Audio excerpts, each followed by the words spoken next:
Hello guys, റജീസ് വേൾഡിലേക്ക് സ്വാഗതം. ഇന്ന് ഞാൻ ഉണ്ടാക്കാൻ പോകുന്നത് കോവയ്ക്ക ഫ്രൈ ആണ് ഉണ്ടാക്കാൻ പോകുന്നത്. അത് നമ്മൾ കോവയിൽ നിന്ന് കിട്ടിയ കോവയ്ക്കയാണ് ഞാൻ കാണിച്ചു തരാം. അതിനായിട്ട് ഞാൻ കോവയ്ക്ക അരിഞ്ഞ് വെച്ചിട്ടുണ്ട്. കോവയ്ക്ക ഞാൻ എല്ലാം ഒരെണ്ണം ചെറിയതായിട്ടൊന്ന് കളറായിരുന്നു, സാരമില്ല. എല്ലാം ഇങ്ങനെ ചീവി കട്ടി കുറച്ച് ചീകി വെച്ചിട്ടുണ്ട്. അതുപോലെ 2 പച്ചമുളകും ഞാൻ കടമുളകും ചീകി വെച്ചിട്ടുണ്ട്. അപ്പോൾ ഇനി നമുക്ക് ഇത് ഫ്രൈ ആക്കാനായിട്ട് ആവശ്യത്തിന് ഇച്ചിരി മഞ്ഞൾപ്പൊടി ഇട്ട് കൊടുക്കാം.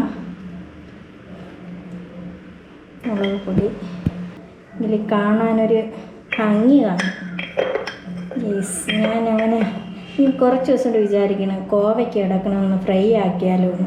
അപ്പം നമ്മൾ ഈ മീനും അതും ഇതൊക്കെ അല്ലേ ഫ്രൈ ആക്കണം. അപ്പം ഇതൊന്ന് പാവയ്ക്ക ഫ്രൈ ആക്കും, നല്ല ടേസ്റ്റാണ്. ഇതിൽ കോരിയിട്ട് കയറണില്ല കേട്ടോ ഈ സ്പൂണിലേ. അപ്പം ഇച്ചിരി എരിവുണ്ടെങ്കിൽ അതൊരു ടേസ്റ്റ് വരുള്ളൂ. അപ്പം നമ്മൾ മുളക് പൊടിയിട്ട് മഞ്ഞൾപ്പൊടിയിട്ട് ഇനി ഗരം മസാല പൊടിച്ചത് ഇതെല്ലാം കൂടെ ചേർന്ന് പൊടിച്ചതാണ് കേട്ടോ. അപ്പം നമുക്ക് കുറച്ച് പൊടിയും കൂടെ ഇട്ട് കൊടുക്കാം.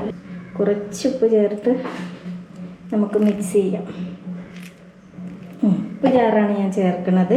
ഇനി ഇതൊന്ന് മിക്സ് ചെയ്ത് കൊടുക്കാം. കൈ കൊണ്ട് തന്നെ നന്നായിട്ടൊന്ന് മിക്സ് ചെയ്ത് എടുക്കാം.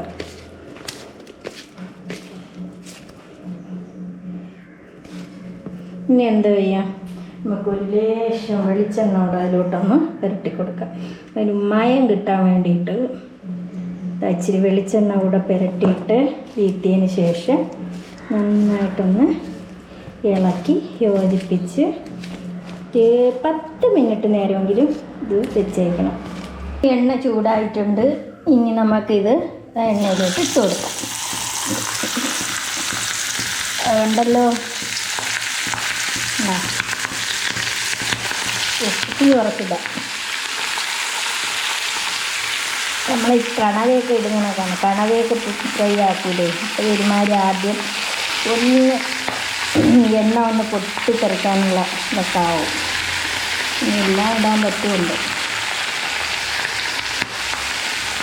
ഒരു ട്രിപ്പ് പൊരിച്ച് കോരിയിട്ടുണ്ട്. അപ്പം നമുക്കത് ബാക്കി കൂടി ഇട്ട് കൊടുക്കാനുണ്ട്.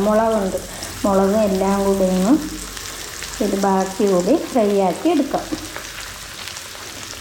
ഇതിങ്ങനെ വേണ്ട, ആദ്യത്തെ ഞാൻ ഫ്രൈ ആക്കി കുറച്ച് കാണുള്ളൂ ഇങ്ങനെ പൊരിച്ച് കോരുമ്പോൾ.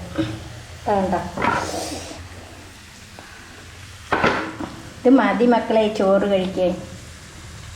അങ്ങനെ കോവയ്ക്ക ഫ്രൈ റെഡി ആയിരിക്കുകയാണ്. വേണ്ട, നല്ല ടേസ്റ്റാണ് ഇത് കഴിക്കാൻ.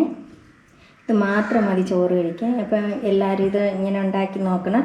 എന്ന് നമ്മൾ വിഴുക്ക് അങ്ങനെയൊക്കെ എല്ലാം വെച്ച് കഴിക്കണം. അപ്പം ഇങ്ങനെയും കൂടെ ഉണ്ടാക്കി കഴിച്ച് നോക്കണം, അടിപൊളിയാണ്. അപ്പം ഇന്നത്തെ വീഡിയോ ഇത്രയൊക്കെ ഉള്ളൂ. അടുത്ത വീഡിയോയിൽ കാണുന്നത് വരെ ബായ്.